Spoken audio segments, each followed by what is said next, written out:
Shalom, good morning everybody.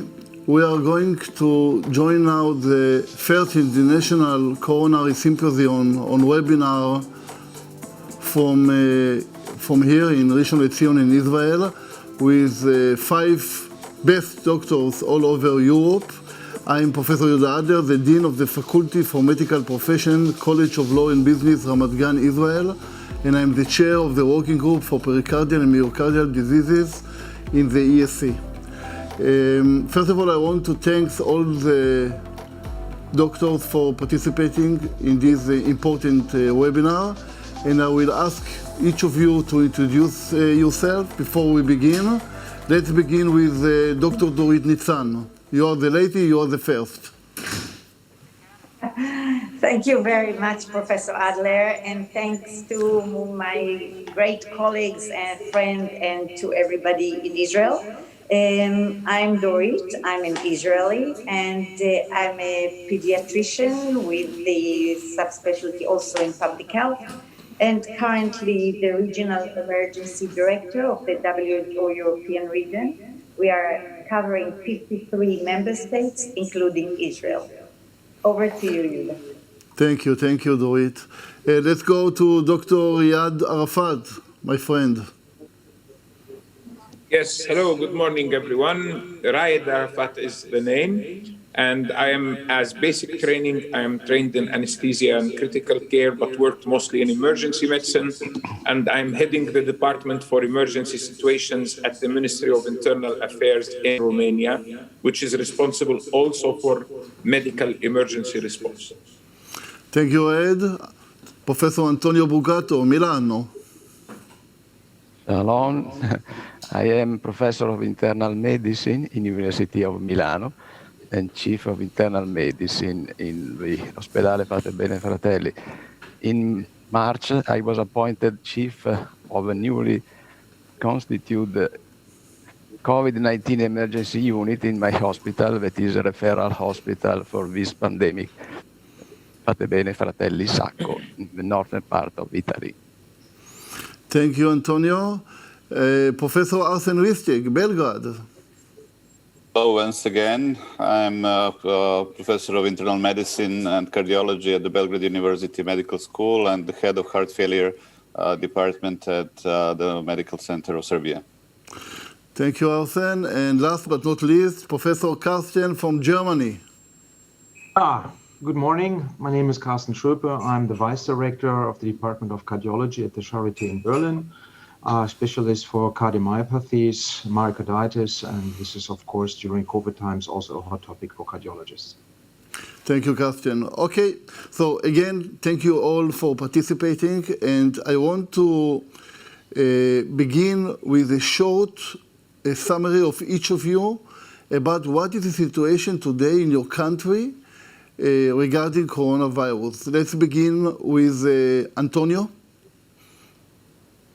Okay, as you know, Italy was at the beginning in the front line of a pandemic, and that were days very hard to manage. Luckily now the situation is much better. We are in a sort of chronic presence, no more a pandemic, but a bit of we live together with the virus. We restarted to live near normal lives. The activities have started again. Of course, we have to maintain a high level of attention because we think that if we attenuate our attention, the pandemic might explode again. But for the moment, in the last month, we are in a condition good enough. Good to hear. By the way, in the end of the webinar, there are a lot of questions from people who are looking in the webinar, so we will give answers to some of them because we have thousands of questions already. Raed, what is the situation in Romania? Yes, good morning again. Now in Romania, comparatively to when the pandemic started, the situation is, of course, a little bit worse. Let's take it when we started fighting this virus, Romania started some lockdown procedures. We didn't have a total lockdown, but we had lockdown procedures like staying at home, working from home. We allowed work to continue, but we stopped certain activities, meetings outside, and so on. We succeeded in the first phase to keep the situation around 400 cases a day. Then, of course, the pressure started to take other activities back and to start relaxing the measures. And now, after the summer season and all the other measures that were relaxed, we are at around 1,200 cases a day. This gave us time to prepare the intensive care units. We are better prepared than at the beginning, and to create some stockpiles, which we didn't have at the beginning. So at this moment, I would say that the situation is under control. We have constantly around 460 to 560 patients in the COVID intensive care units per day. And we have significant deaths every day. It's between 30, 40, 50 deaths a day at this moment, compared to much less when we were at the beginning of the pandemic. But of course, we are trying to keep things under control. There is a lot of debate. We had a lot of situations that we passed through. The legal situation, which we were attacked at the level of the law. So we had about 2 to 2.5 weeks where we didn't have any legislation to work and take measures. So this was one of the reasons we considered that led to the increase of the cases. So the legal side was always looking at individual liberties compared to the public health and to community liberties. And this created for us a lot of issues to explain that you cannot be free to infect others. You have to take into consideration the public health issues. But we can talk about this more. So we passed through several steps until where we are now. Our mostly monitored area remains the intensive care area, where we want to keep the control and to be ahead of the situation so that we don't face a situation where we don't have places for patients that may appear if the numbers increase. We are expecting further increase in the numbers because some more activities were taken this month. Schools are back. Work is back, of course. We have elections. There's an election campaign. Though we did some very strict regulations for it, we still consider that this may increase a little the number of cases. So we are expecting still not to have a drop in the cases, but maybe a slight increase in the cases in the next weeks. Thank you. Carsten, in Germany? I think it's even in the beginning of the year, we had by luck not these scenarios like our colleagues in Italy had. There are probably several reasons for that. First of all, we were warned, and our culture is also a little bit different, that families are not so close together. Together within a well-prepared health system, I think we could manage it. So until today in Germany, we have 250,000 infections, 230,000 healed, and we have a death number of only 3.6%. I think this is relatively low. Actually, we have also a slight increase in the numbers. The Germans come back from the vacations, and we have more tested. And all this together gives a little bit the impression that we could be in a second wave of the disease, of the pandemic. But I think this is not true because the infection rate is low by 2%. And the R value, I think this is an important value which shows how many infected patients infect others, are by 1.1, so relatively low. And therefore, I strongly believe that Germany, after the vacation time and opening of schools, is not in a second wave. Thank you. Arsen, Serbia? Arsen? So we are now stable again after the second wave. We have unfortunately, more than 700 confirmed cases that died from COVID infection. We had several measures that were really working. Majority of the hospitals were transformed and treated COVID patients only, and only a few remained for everything else.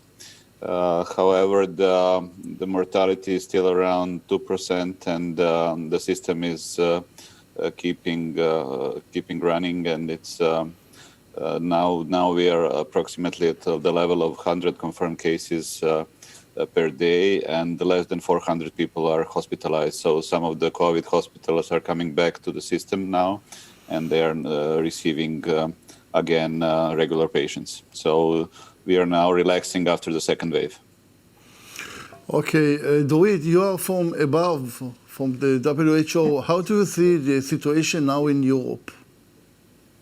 Yeah, well, Europe has been, was for a while the epicenter of the pandemic. Just after China, it moved to us quite swiftly. And in the past few months, we see that other regions are overtaking. The total numbers are quite worrisome because we have about 5 million people diagnosed with COVID, and about 230,000 deaths, unfortunately. These are mega numbers, and they are mainly in some countries, and the data, we have to admit that not all countries report using our criteria and our same numbers. So it's very hard to even compare among countries, except for those who really follow our case definitions and the request on who to test. So all in all, the situation in Europe, we saw surge at about March in many of the countries. Some countries lagged behind, the Central Asian republics mainly. And then now we see countries that what they call the second wave is overtaking the first one, those that kind of continue at low level. And it's very, very interesting for us. We are looking at the differences among the countries. Yes. What is the mean age of death in Europe? So the mean age is the younger group, but you have because the majority lately of those diagnosed with the virus, probably many of them are asymptomatic at times, they are getting younger. So we see the mean age moving towards the left. But those who are severely sick still are mostly among the older population, even though we see more and more severely sick and dying people that are dying, kids or young adults among the younger population. So it is, since probably the elderly are better protected lately, the weight of the pandemic moved to the left, to the younger population. Yeah, I have a problem with hearing. I don't hear you now, but I wanted to ask you, what is the mean age of death in Europe? Old people? Yes. Yeah, so it depends, again, because the death certificates, as you know, and the decisions that are made in different settings are not following our guidance in all countries. But the mean age is of death is still at the older population. It's above 60 and 65, and depends on the context of the countries. In some countries, the life expectancy is lower, so it pushes to the end of the scale there. But as I said, we are seeing now that it is moving slowly or rapidly, depends on the context, to the left, to the younger population. Thank you, Dorit. You know, Israel is going to be locked down the second time. I think we are the first Western country, and Dorit, you agree with me, who is going to the second lockdown. There is a huge argument here in Israel between us if it's the right way, and I have to tell you, let's look in Peru. Peru did the longest lockdown, and they have the highest death for 1 million all over the world. So what do you think about lockdown? You know, is it the right way? Because in my opinion, lockdown is not the right way. We have to look at the economic issue, we have to look at the social issue. So what do you think, Raid? Well, I think that we need to have a balance here, because if you don't sort out the biology, as they say, you won't sort out the economy. So it has to be a balance between when you lock down, what you lock down, what are the activities that you lock down, and what you keep on going to keep the economy going. As I said, in Romania, we didn't have total lockdown at any time. We allowed building sites to continue. We allowed people to go to work. We allowed people to do certain activities. But at the same time, we limited that type of activities that could have created a larger number of infected persons. At the end, the total lockdown may be true. It is not a solution. Maybe it's a solution for a very short time if you want to keep things under control for a certain moment, but it is not for long-term measures. It is for short time, and maybe for regions like in Romania, we may lock down a smaller town, a smaller area where we see that there is a larger number of cases that are spreading, but not the whole country at the same time. I totally agree with you. Carsten? Yeah, so in Germany we can say that we never had a complete lockdown, but the restriction was very, very helpful. And in the moment we have only 2 restrictions. This is wearing the mask wherever it's possible, as well as in the stores. All the rest is free. And hand washing and something like that was more than enough. So that means that our R value is really by 1. And however, in the beginning, we had a stronger and stricter lockdown light, and that helped. And with education, awareness, the dealing of distances with the neighbors, and the mask was fine and fair enough that the lockdown, at least in Germany, I think is not necessary. And the other thing is the question of testings. If you test a lot, you identify more patients, and this is also something what at least the politicians has to take into account to get the real scenario. At the end, we have tested in the last 2 months a lot, because we were afraid that our travelers coming back from the vacations will induce a second disease period. This had not happened. And therefore, I believe, at least for our country, the initiation was very, very helpful. And if the population is educated, small restrictions in the moment are fine enough. So I can only wish that no other country really needs a second lockdown. And if this would be necessary, prove whether it is really necessary for the whole country. So in Germany, we have clear areas. For instance, in Bavaria, much more citizens are there, and they love to have a party. You know, the Oktoberfest, right? Okay, the Oktoberfest is stopped, but there are a lot of travelers, and there the risk is much higher than in middle Germany. And this could be an option for those countries who have to think about a second lockdown, to see whether it is possible to organize this just in special regions. Okay. Antonio? In Italy, for now, just to give numbers, we have more or less 1,500 or 600 cases per day, but the patients in intensive care unit Antonio, when you say cases, you are talking about patients, disease, or No, only actually, contaminated? I'm talking about subjects who result positive when tested. Yeah, but you know, I want to tell you all the quantity of those positive is refer to how many examination we did, how many were tested. What is the percentage of positive coronavirus contaminated from the all examination you did in Italy?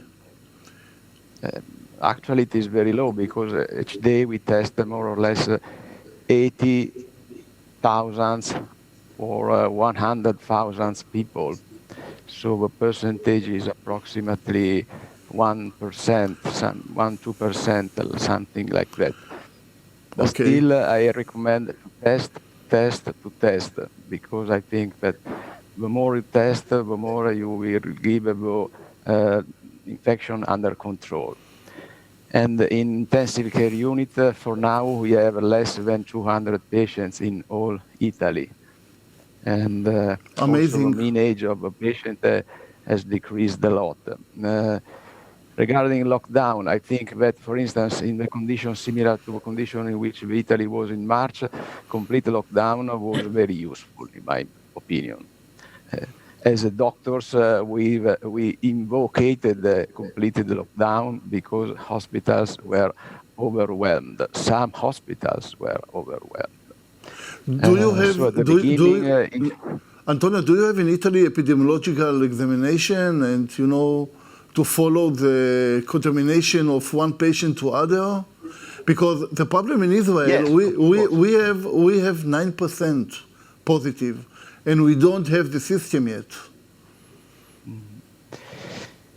Of course, now we are in the condition to manage this epidemiological assessment correctly. But of course, at the beginning in March, we were not able to do this. And for that reason, a complete lockdown was necessary. Now, I do not advise a complete lockdown. In Italy, for sure, we don't think to a new lockdown for now. But for sure, you have to avoid the crowding, gathering, you have to avoid in any case. You have to do every effort to avoid the crowding, gathering of people, to hug persons. We have to avoid that for sure. And to test. I recommend to test. As doctors in the front line, actually, we were a bit hit. So we wanted to avoid at all the new condition similar to what we faced in March. Arsen, what is the situation in Serbia? Yeah, we had a severe lockdown at the beginning. Everything was closed. People older than 65 were allowed to go out for a very limited time, like once a week for a few hours. This ended after 6 weeks, and it ended probably too fast because after complete lockdown, the whole country was fully, very promptly released from all the measures. Then this was probably the cause of the second wave. Now we had long discussions regarding should the schools be reopened in full format. There should be a combination of online learning and some for junior students for the real schools, and some combinations was introduced and the school started. And we are expecting probably increased numbers in a couple of weeks. However, the situation now is still rather relaxed. So apart from the masks and the recommended measures, currently we do not have any other enforcement. So the shops are reopened. Everything is going on. There were some limits about the working hours. Those limits are not in power anymore. And apart from some epidemiological surveillance of people coming back from holidays and wearing the masks and keeping the distance, everything else is relaxed now. Dorit, you know Israel better than me, and the first lockdown was a shock for the citizen, and we have new poor people from economical issue. You know, it's not only epidemic of the corona. We have an economic and social problem. What do you think about lockdown and about our children not going to school? You know, when the children is not going to school, the parents are not going to work. So this is the main problem here. What do you think about this? Yeah, what we as WHO think about it, we think that lockdown should be the last resort.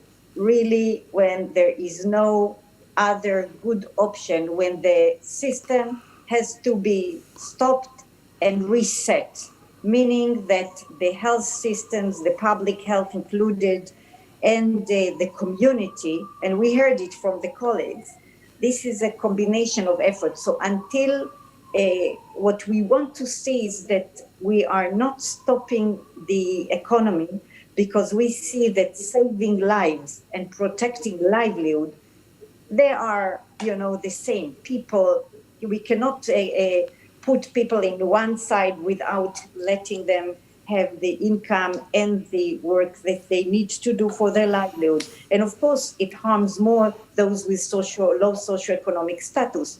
Children, and we had our recommendation coming out, children education, again, it's part of the community. And as such, we would like to aim and to really try to get children to school as much as possible, not to stop it, especially in the lower grades, where we know for now that those that are getting really severely sick, the incidence is quite low. So we do ask, because we don't see that having children in families at home with multiple children, with large families, without letting them go outside, this is not a healthy living, and we are harming the future of our generation. So we ask to really look and give the time for that. And if I may, Yehuda, I Professor Adler, if I may, I would like to also say so I would like to say that we have some criteria when you sit and assess what is needed and how to move forward. So we are looking at the incidence rates and the doubling time and the R and all these, the epi side of things. Then the health systems capacities, primary care, public health services, and hospital care. But in hospital, we are not only using the beds, we are using the beds time, the health workforce, because in some areas in Europe, we see that the health workforce is sick or they cannot attend to the patient. So we have to look at that. Then we have the capacity to do contact tracing on the side of having test, as we heard so well. So this is another thing. And then protecting the vulnerable, putting the elderly in a protected and shielding them. And then the scenario, is it community transmission? And again, we are asking to look at the community level and to harm as less as possible the rest of the population, because we are trying to save others.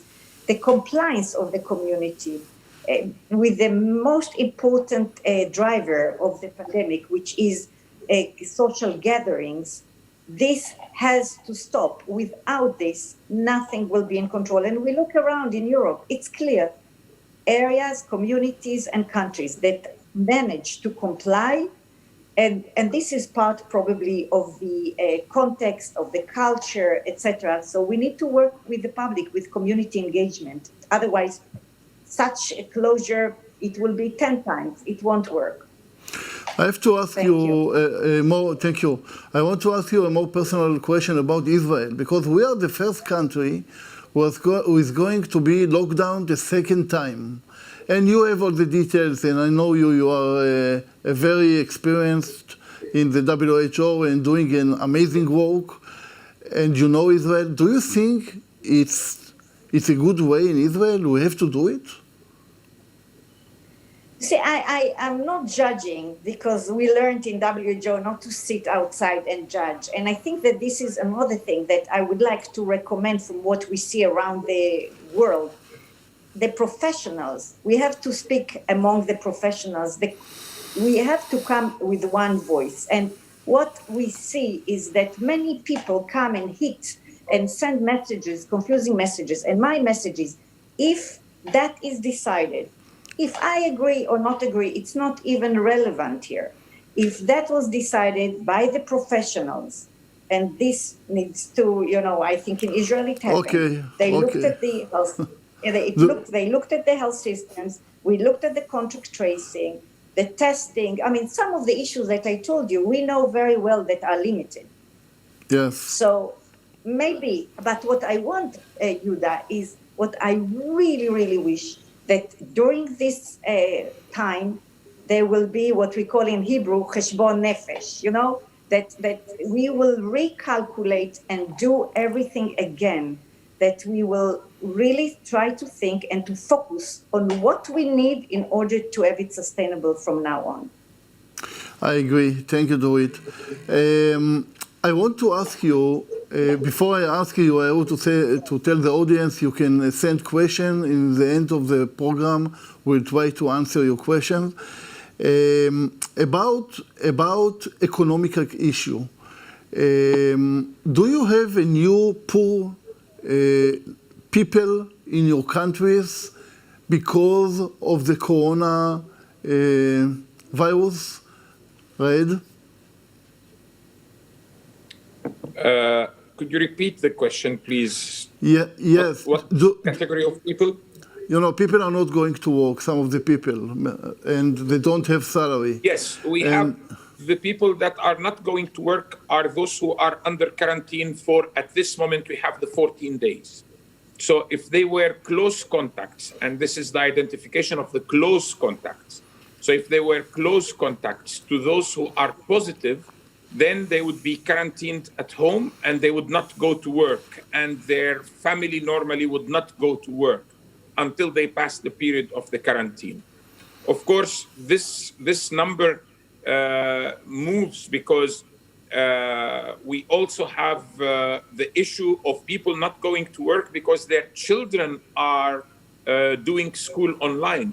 So we started the school, and the schools decided, some of them, to go on hybrid. So that means part of the children in the school, part of the children following the lessons online.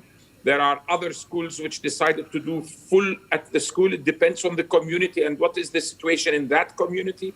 And some of the schools decided to go fully online for the next 2 weeks. So if you have a small child who's learning at home online, one of the parents has to stay with that child. And of course, that means that parent is not going to work unless they can work from home, because we encouraged a lot those who can do their work normally from home to do it from home for certain moments, so that we drop the number of people in the offices who are sharing the same office and so on.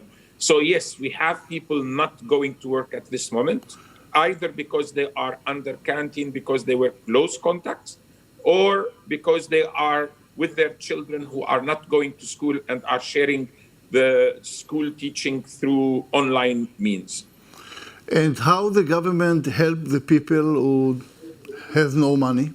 The government pays for those who are not going to work part of their salary. So they pay to the company, or they pay them, as far as I know, that we are paying 75% of the salary for those who are not going to work.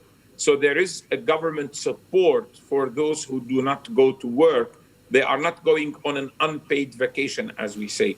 So they still receive part of their salary, at least 75%, so that they are able to continue. Or if they are for a medical reason at home, they receive what we call a medical leave certificate from their family physician, and then it is considered as a medical leave. Again, they don't lose their salary from that point of view. Okay, Arsen, in Serbia? Yeah, we had the complex measures to support the economy, and those measures are working. So all the all the bank obligations for people were postponed. There was a substantial assistance from the government to the industry, and especially to protect the working places. So those companies that did not fire more than 10% of their staff, they received substantial support from the government, and the economy is surviving so far. Carsten?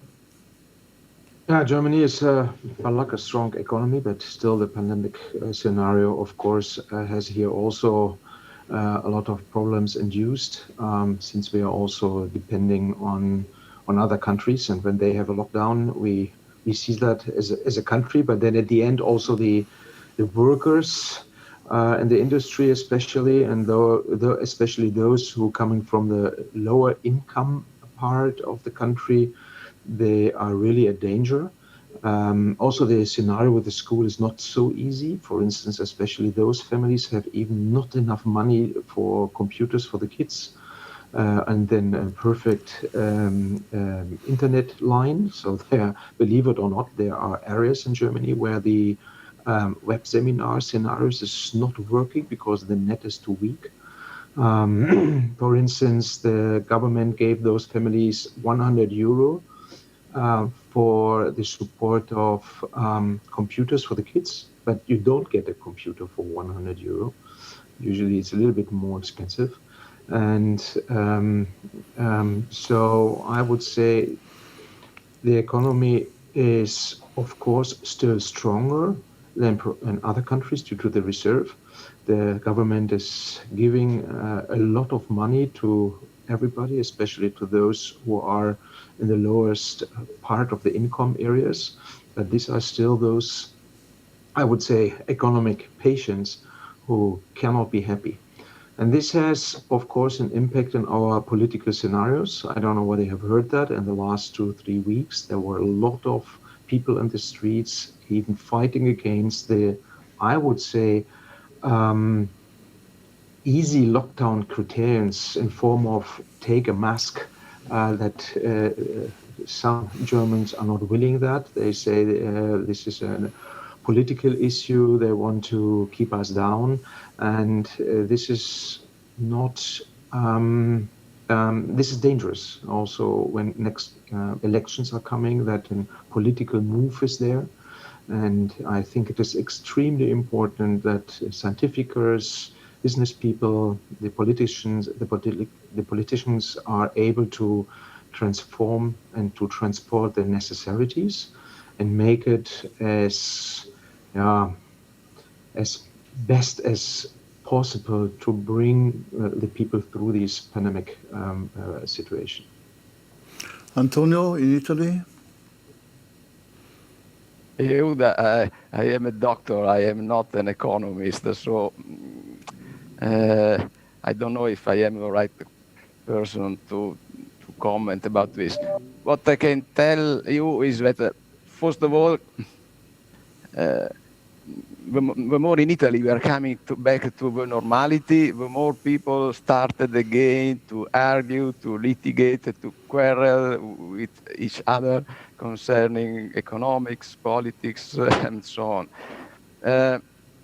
I think that the COVID pandemic was a big stress test for everybody, for the health system, but also for the society and the economic. Of course, there are some categories of people that are now in a very difficult condition, for sure. On the other side, there are some business who are really growing up. In general, I'm not an economist. In general, I think that as soon as the pandemic slows down, the economic accelerates a lot. But Antonio, did the government help people personally by giving them money in Italy? Yes, for sure. Even if, of course, there were some disparities, I think, as probably also in other area. For instance, people like me, who is, a medical doctor, who is paid by the national system, or people working in the schools, or people working in the post offices and so on, continue to get their salaries normally, of course. On the other side, people working in the private areas may be faced in a difficult condition, but also people living working in private area, there was the system, the state gave them a lot of money to continue to give salary. Of course, not 100%, of course. Okay. But, most areas of our economy are starting again to accelerate. Thank you, Antonio. Dr. Nitzan, we have a new line of poverty all over the world and in Europe. And we know from all the world that the lowest socioeconomic people are more vulnerable. What are we going to do with this from the WHO? Because this is a big problem for the healthy community. Yes. Indeed, this pandemic, as every pandemic, calls us all to order, and I think to also assess and review our values, the societal values where we live, because those who are poor, marginalized, are those who are staying behind in any crisis. We see it in wars, we see it in earthquakes, we see it in any crisis or every crisis. So it is important that we include now, reassess and recalibrate our health system with universal health coverage, make sure that livelihoods and incomes are, this is not part of WHO portfolio, but we are working with the UNDP and UNICEF and other agencies, as well as with the government, to ensure, like what we heard here, package of compensation for those who need to protect the community from getting the disease. So actually what we are saying, instead of stigmatize people, it's actually thank them for staying home, for keeping the order, and for obeying their guidance. And for that, we need to ensure that at least their economical stress will be taken away. The other issue that is very important is the dual approach to health services. We cannot sacrifice it all because of the COVID-19 burden. At the same time, we also have to take care of people with other diseases. And this is another part. It's not only the poor, but also those who are chronically sick, or children that need vaccinations and now will become sicker. So we need to really sit and think that each health system has, or leaders and communities, we need to recalculate our way of life again. This is a wake-up call. Yeah, you're totally... You allow me. Yes, Israel. Yes. Yes, I want to add to what Dorit said. There are two issues here I want to add to. The first is that at the beginning of this pandemic, we all worked together inside the countries and so on. But then we saw that the wisdom was not so high, and the political side started using this as a playground. So after the first period, when we all worked together in a country or maybe in several countries, then it became a political issue, not only a health issue. The moment it became a political issue, we started seeing a lot of bad information, misinformation, manipulation going regarding the masks, regarding many other issues. Why are we wearing masks? Why should we do this? The social media became a very important place where fake news was spread nearly every day. Then we started having even doctors from within coming and fighting their epidemiologists colleagues, their infectious disease colleagues, and so on, and challenging what they were saying about the virus. So this created, again, lack of confidence of the population in the authorities and in what the experts were saying. And at the end, for the health sector, we saw ourselves facing a huge issue that we warned about since a long time. We saw ourselves that we were not resilient, that our health sector is built on a model of business, let's say, and it is not built on a model to respond to disasters. Human resources are not calculated correctly. Everything is calculated on how you can manage the health sector from the point of view of the income and the profit, but not from the point of view of resilience and how you can respond to a disaster, and especially a long time situation like the one we are facing now. So I agree with Dorit. We need to start looking very differently on how to shape and reform our health sector to be ready for next challenges in the future. Thank you. Thank you. Let's go to our children. You know, we spoke about it very shortly before, but we have a big problem with studying in the schools with all our children, because we know if the children won't go back, the economical issue will be very, very difficult to repair later. I'm functioning as the dean of the Faculty for Medical Profession in the College of Law and Business in Ramat Gan, Israel, and I have to tell you, all the studies we are doing is by Zoom or by a hybrid system, but everything is changing. What do you think about this, Carsten? Yeah, so we had in Germany first the impression that kids are protected, that the SARS virus would not really hurt them. And this was corrected. Yes, the COVID scenario in kids is much lower. In Germany, in the moment, about 200 cases per 100,000 citizens. And so we also have, of course, take care for them and of them, because if the grandmothers believe that the kid cannot infect them, this is also a wrong scenario. So, of course, mostly they need to be educated. Mostly they spend their time now in Germany more and more at school, and they have to wear their mask, and the distance in the schools with respect to the desk, for instance, also is a very important thing for them. And of course, especially kids have the problem to have here the right discipline to do this. But together with the teachers, I believe that can be done. The worst scenario also for an economic lockdown would be if we have to close the schools again. Because as you said, when the kids have to be completely at home, it means that the parents, at least one of them, also have to stay at home. So I think not only because we have to love our children and our kids, also for the economic burden, it is a key for the country to stay stabilized. If we take care about the kids and understand that they are also a danger. They are not immune. I agree. I think, in my opinion, we shouldn't close the schools. That's all.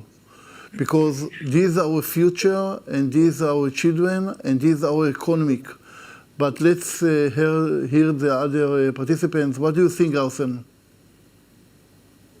There was a long debate in our country regarding what should be done for the school start, and the school started since September the 1st.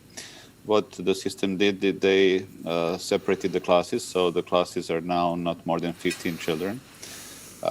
Juniors, pupils, so those for first 4 grades, they have the full real classes, and the school for them is as it used to be before, but the classes are small.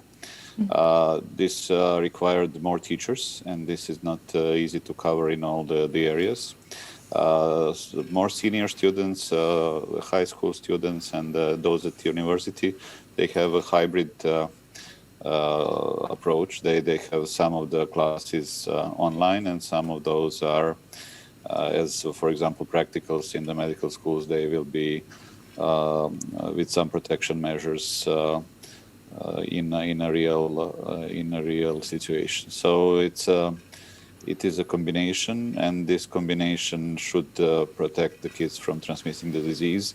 Last week we had the first proven case of transmission of the disease in the school from child to child, despite all the measures. So it's not easy. Yeah, Raed? Yes, I fully agree that the school should go on. And in Romania, we went on this line, and that was the policy from the top down, from the president to the prime minister to the Ministry of Health and Education as well. The idea is that we have scenarios that were built. We support, as the government, we support the children by giving them tablets for online courses if they will have to go online. So schools have or will receive tablets from the Ministry of Education so that children can have them at home and use them. At the same time, the scenarios are that the number of children in the class is less. We designed it so that they come in the morning, part of them in the afternoon, part of them. But at the same time, there are scenarios where you can shut down one class or a certain school and shut it for a few days if more than a certain number of cases appear there. So there are scenarios to deal with local issues. The decision on whether a school will do its work hybrid or local or completely on-site is taken by the school administrative council together with the health department and with the Inspectorate for Education. And the final decision is taken at the level of the county, but by what we call the County Emergency Management Committee, which can discuss the pros, the contras, and so on, and decide if there will be any measures taken in a certain school. So yes, we agree that the schools have to go on, and I agree again on the issue that the impact, the economical impact of not going on in the school is very huge, because at least one parent will have to stay at home. Amongst the major debates we had, and which was used a lot in the social media and by the mass media, is why do we request the children to wear masks? But we are over this. The children are wearing masks. There are regulations on this. And this is how things are going on in the schools at this moment. Arsen, let's say in Belgrade, in one of the schools, one children was found to be positive. What are you doing with the school? It's of course not only one, but it was the first proven transmission in the school, so not the transmission in the family or from coming back from holidays and so on. So those children are of course immediately separated and in quarantine at home, or if in rare cases also hospitalized. But it's no. But do you close the school? Do you send everybody home? No. Just you have just the contacts that are undergoing the epidemiological surveillance, and the usual quarantine was for 2 weeks for those that were in proven contacts. So it's this is the current policy. So the schools are fully open now with those restrictions about the number of pupils and about the hybrid approach for the senior students. Okay, Dorit, what do you think? Yeah, I first of all, I'm impressed, and I think that I can tell you what we recommend. So we recommend to continue schools as much as possible, and we have a scenario-based approach with guidelines. We published it on Friday, and it is on our website, where we provide the guidance on the settings in school, also out of school. I mean, we call it schooling because it's a whole community education, because the gathering of children does not end or start only in schools. And we want children to grow up in normal society or normal contacts. And the other thing is to protect the teachers and protect them, but also to provide teachers with trainings to ensure that they are capable of doing the hybrid and making sure that no one is left behind. And as we heard, many of the teachers have children of their own. In some communities, we know that the teachers are asked to come to school to teach, even though it's hybrid, to teach from school so that they will have the conditions that they so need in order to teach calmly without their family around them. But then their family, if their children are not going to school because of a discordance between communities' actions, it's also an issue. Then shielding the vulnerable, the elderly. This is the focus of each community, and making sure that the children, even though we continue to bubble them into their communities, to ensure that their contacts with the elderly is done in the right way. We are not saying to stop contacts with grandmas, grandpas, etc., but to do it in the right way and to monitor. And that's another request that we have, to do research, to look each one in the different context and different settings. We need more data in regards to children, especially the we call it MIS-C, but it is the Kawasaki-like syndrome. Very important to monitor this, to remember that initially it was not part of our case definition. We learned it later and we added it to the case definition. And we have cardiologists here. And as you know, pediatrician, I think we have to know more what is going on when children do get sick, and the impact on the children in order to learn. And that brings me to the last thing. We really need to be flexible. We are running behind the virus. We are learning as much as we can. We know more today than in January, but not enough yet. I think till now the virus is more... Yes, Antonio. Sorry, I had to leave the meeting because I have another webinar. Okay, Antonio, thank you. Just to say, we have guidelines, but of course these guidelines are not evidence-based, are simply the opinion. In Italy, we opened again our school yesterday. Mask, distance, and so on. It is very difficult anyway. So, see you. Thank you, Antonio. Dorit, I want to continue your state about the emotional problem with children. We have a lot of researches today about creating emotional problem and social problem with children. How do you deal with this issue in your countries? Wade? Well, from this point of view, I think we all face the issue that children are put under a certain stress and a certain pressure.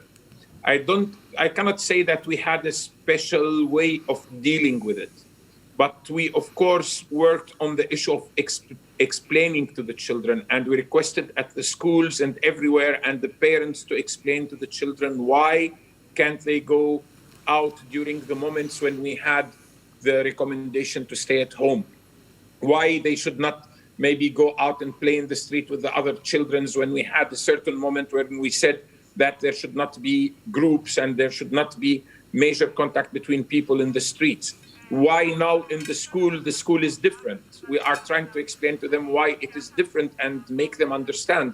Now we see that they understand this issue. A lot of them understand this issue. They even respect the rules more than the adults. But I don't know what would be the medium and long-term impact. And I wouldn't say, at least not, I'm not in the knowledge that such a thing have been addressed at this moment. Okay, Carsten? Yeah, as I said already in the beginning, the kids are attacked with the virus latest at the moment when they have to go to the school, and there they have to be taught. And they have to be taught also at home. To my knowledge and my impression, this is very, very well accepted in our citizens. The most of them agree with that. And of course, there are kids, it cannot work so perfect as in areas as within adults. But I think we have here the best ideas established, and we hope that this is enough to protect the kids, and also when the kids come at home, that they are not the Trojan horses to be little spreaders for other family members. We have to see how does that work. However, in Germany, we have this R value, which is 1.1. And this shows that at least in our country at the moment, this can vary. The chance that a kid or adult is infecting another person is relatively low. And if you have these analyzings in your hand, it was wise from the government to open the schools. Okay, last but not least question, because time is passing very fast. Vaccination, Dorit, what is going with the vaccine to this coronavirus, COVID-19? Yeah. Yes, well, I think that hopefully one of the 9 vaccines that are now racing into the phase 3 or are in phase 3, hopefully one of them will be found effective and safe. But it will take time. It will take time to have it in sufficient amount to really get to everyone that is, at least those that need it. And the whole system will take years. I don't think we can wait. I must say that I have my own hope. And my hope is the rapid testing. I really think that once we will have something very cheap, safe, and with the right specificity, or at least, let's say, sensitivity, as a first-line test, that would change the picture. And I really think that might come faster than the vaccine. And while we are waiting for everything, medicines, vaccines, and tests, we have to go to the basic. And the basic of public health and clinical care are here. And we have to put health system at the core of society, together with social services. This cannot be left behind anymore. We cannot expect health systems to be able to cope with it without investing in it for years. Thank you. Thank you. So let's go to our question, the question of the audience. Dorit is asking, how do you deal with, in the departments, with all the patients who are coming, and how do you prepare yourself for the winter? Because in the winter we will have influenza, we will have corona, we will have other viruses. Not easy. Carsten. Yeah, so winter or not winter, at the Charité we do the following. All patients who come from the outside are treated and corrected as they would be corona positive.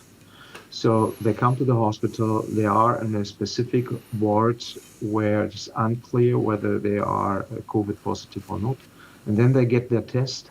There are different test possibilities, very fast tests to get the result in 2-3 hours, but also longer tests. And as soon as the test is negative, then we are just dealing with these patients in the normal wards. And at least on my campus, we have today I would say modern hospital structure, but you would have said probably last year, this is an old structure. We have a lot of different buildings. So we have infection buildings, and those patients are able to be selected. The other thing is we say when the patients come to the ambulance, and it is an intervention has to be done, which is not acute. We just do the test, and then on the next day they come to the hospital when the test is hopefully negative.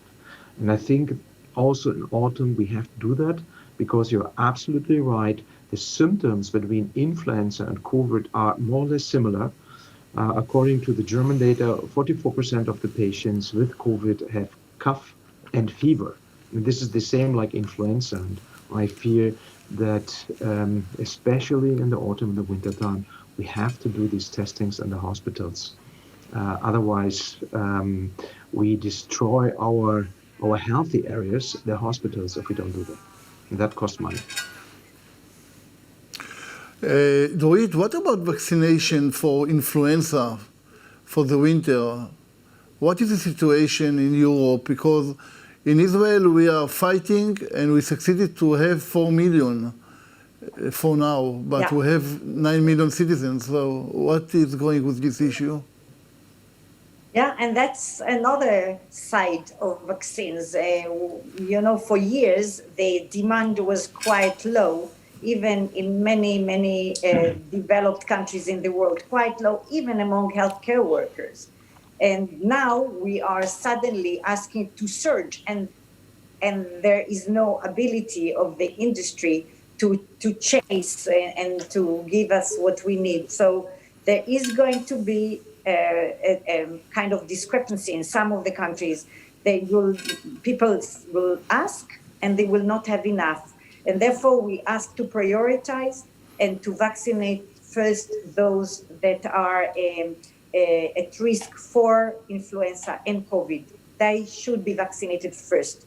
And it's very important. The good side of the influenza is that we see lower incidence in the southern hemisphere, a real low incidence. And that's probably part of the package that comes with the measures that are taken in some countries. So hopefully it will not hit us badly. We should not forget pneumococcal vaccinations as well, because the pneumonia and others, very important to give it to those aging population. Last word, I just want to speak about Charité, if I may. Charité is one of the flagship models of a hospital that we are, I don't know, I'm sure you know, that we are using as a reference labs and also as a medivac. We are medivacing our patients from across the world into Charité.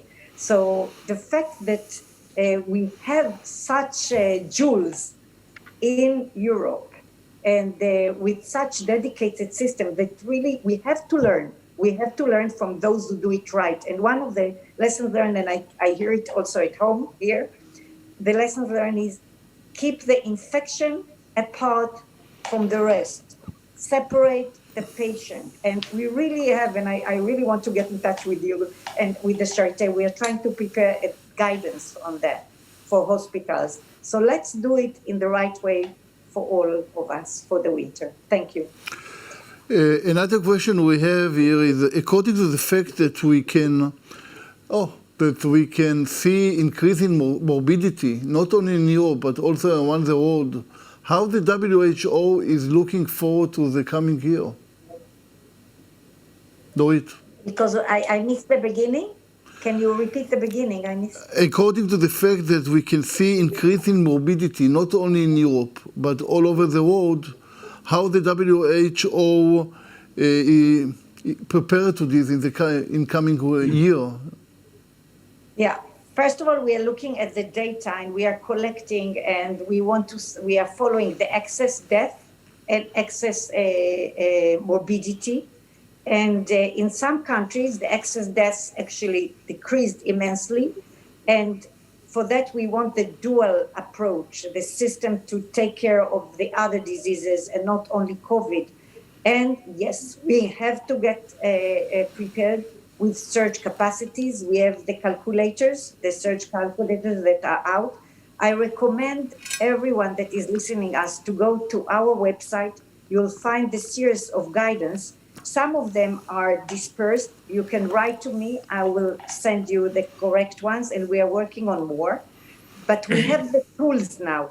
In reality, we are trying to be in touch with our networks of clinicians, experts, laboratories, epidemiologists, and community engagers, kind of, and also communication people to learn more what is needed, because sometimes we have to really make sure that we are not disconnected, that we work with the field. By the way, I always tell my friends that, the virus in Belgrade is not calling the virus in Germany to tell him, listen, we have a problem because Arsene Ristic found something about us. But we are human beings, and to be cooperated, to speak with each other, to study from each other, because this is the winning point of this epidemic, and we have to do it. And this is why this webinar is very, very important, not only for us, for all the world, and we will publish it as far as we can, and I expect you to do it in your countries too. We are coming to the end, and I want to give each of you to say some words for the end. Let's begin with Romania. Raed, Dr. Arafat, my friend. First of all, thank you very much for organizing this webinar, and thanks for everyone for the sharing of the information. In my opinion, we are now at the moment where we need to learn from what happened and to prepare ourselves better for the future. This pandemic was a wake-up call, and we need to be looking at where we were weak, where we were not prepared, what we didn't do correctly or what we did wrong until now, and start repairing before the next challenge. So I think that this is a major learning situation that we are dealing with it, but we are learning from it. And such webinars and discussions with our colleagues from Germany, from Serbia, from the WHO, from Italy, allow us to see what every one of us is doing better so that we can learn from them. So I encourage you to repeat these webinars and to invite more experts to them from several countries. Thank you. Thank you, Dr. Arafat. Arsene? First of all, it was a great pleasure and honor for me to participate. I think it's a very useful way of communication and transmitting our experiences. What I'm trying to promote in my own country, and as well as other colleagues from not only cardiovascular field, but other fields which also treat massive non-infectious epidemic diseases, is to try to remind the population and to remind the people that despite the COVID pandemics, which was terrible and causes great losses, not only in human lives, but also in resources, we still have other diseases to fight. Even in this year, much more people will die from cardiovascular diseases in the world, more than 18 million, than from COVID. Those cardiovascular deaths and deaths for example, from malignant diseases, some of those could be prevented. And we are currently not preventing them because we are too much obsessed with COVID. And I believe that the good message is that those things should run in parallel, and the system should protect those procedures and those parts that are effectively treating preventable diseases.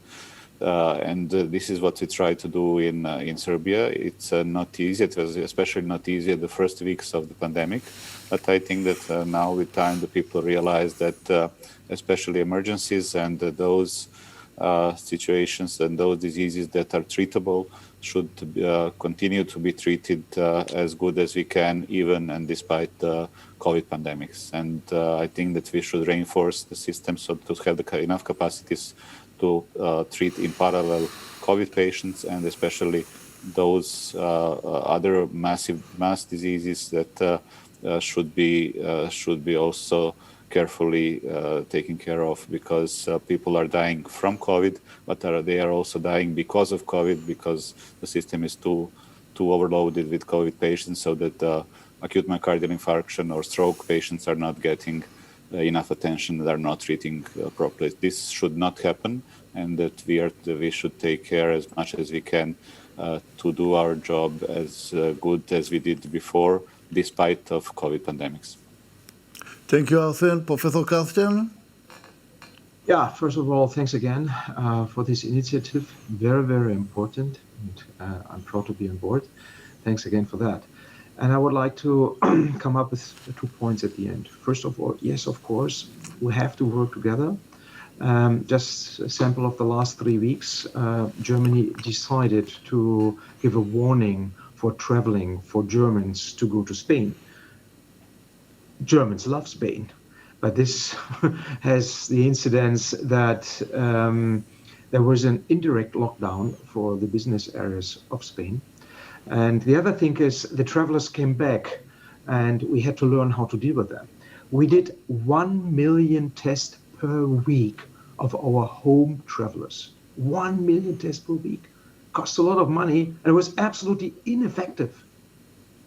So quarantine is, in this case, the German solution. And that, of course, nobody likes. So you see, we have to work here again. And the other thing is, when we speak about COVID, everybody believes this is a lung disease. And as a cardiologist, I would say I'm afraid of a second wave of the disease itself. I have a lot of young patients, they overcome the acute scenario. Now, 3, 4, 6 months later, they are fatigued. They cannot sleep. They have chest pain. Something is wrong with the vessels. The lung function is not so impaired, but if you see the CT lung, you see the destroyed vessels. So as an internal medicine cardiology specialist, I fear the second wave of COVID, which means COVID is not finished when you have the acute infection. I fear we will have in the year or in the next 2 years suddenly a new disease, which is the post-COVID disease. And their vaccination comes too late. We don't know what to do. So I just warn the people, don't travel. Even if you have just 2 weeks coughing and you don't feel good, you don't know what happens with your organs a year, 2 years later. And here I fear the awareness is very, very low. And therefore, I hope that something like this here is important to throw the first stone to also increase here the awareness for the so-called post-COVID disease. I totally agree with you. By the way, COVID is not a lung disease. COVID is a multi-system disease, and we have to recognize it. Yeah, and we had on the same side. We had some cases, very severe cases of myocarditis and pericarditis and vein thrombosis and CVA and heart attack. I agree with you totally. Dr. Dorit Nitzan, WHO. Yes, I agree. And first of all, thank you. I'm grateful, Professor Adler, and I'm really humbled to be here with such an esteemed panel and members. I learned a lot. And what we see is that this has been a real stress test for the health and social systems in our world. It just revealed the issues that need to be tackled. And I totally agree with Raed. This is the time to do the intra-action review that we are now moving into countries to do it, and to learn to look humbly and with humility at the mirror and say what needs to be done better from each side. Of course, from WHO side, we will have to learn and to do better. So we also understand that no country will be safe until all are safe. And for that, we need solidarity, and we need to open our arms and to help each other. Preparedness and readiness. And it's not only about the health systems, but it's about the drills, the simulation exercises. It's about action reviews and etc. All of this should be innate in part of the system to all hazards. But for the health system, we really have to be better prepared for the next pandemic here and now. The other issue that we are putting on the center is the healthcare workers. They are the heroes and in the front line, and you guys are such heroes. And we are all grateful to the healthcare workers that work so hard, but we need to invest in them. We need to protect them. And here it brings me internally to the health professionals.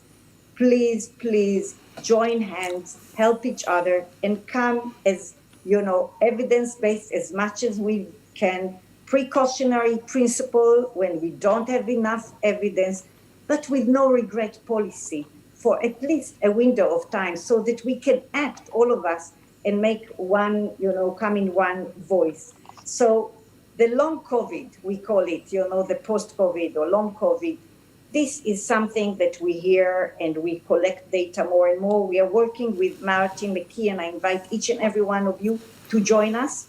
We are asking now, we are going to ask countries to collect the data on the long-term impact or the sequela of the COVID-19. And this is going to be another chapter in this disease. We are not there yet. We have not learned enough. So thank you so much. I want to thank you all for the first international webinar on COVID from Israel. I want to thank you, Raed Arafat, Professor Antonio Bucato, Professor Arsen Ristik, Professor Karsten, and Dr. Dorit Nitzan. It was a pleasure. I think we studied a lot from each other, and people who looked at the webinar will study a lot, and we have to continue to fight against this epidemic. As you know, in the last 20 years, all over the world, we had 8 big epidemics, and there are worse epidemics than the corona, and we have to prepare, because I think the corona came to prepare ourselves for the future, because the mortality rate in the corona is not so high, like in the MERS or SARS.